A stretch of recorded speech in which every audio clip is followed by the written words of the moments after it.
letak dekat sini korang yang masih lagi mencari satu vacuum wet and dry. Vacuum ini adalah dua dalam satu. Korang boleh pakai untuk basah ataupun untuk kering. So yang ini didatangkan sekali dengan dia punya aksesoris. Okey, nak bagi tahu dulu aksesoris pertama dia adalah untuk dia punya hose. Okey, hose dia adalah sepanjang lebih kurang 2 meter. So korang buka macam ni je. So kat dalam ni dia ada bagi satu, yang ini adalah bag filter. And then manual book. Yang ini adalah dia punya roda. Okey, yang ni adalah tali. Kalau ada bahagian tersorok, korang boleh letak kat sini adalah dia punya aksesoris yang lain. So yang ini adalah untuk vacuum dia. Okay, untuk korang nak pakai corong yang jenis macam ni. Tidak didatangkan sekali dengan bateri. So bateri korang kena beli asing. Okay, untuk dia punya switch ada dekat tepi ni. So yang ni ada dia punya pemegang.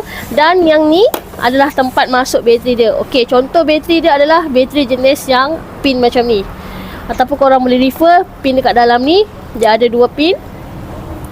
Bateri yang macam ni, bateri dia adalah 21 voltage 5.0Ah. Untuk kapasiti vacuum ni adalah sebanyak 4 liter air yang korang boleh masukkan. Korang yang berkenan boleh terus datang ke One Edge Machinery ataupun tekan link beg kuning dekat bawah.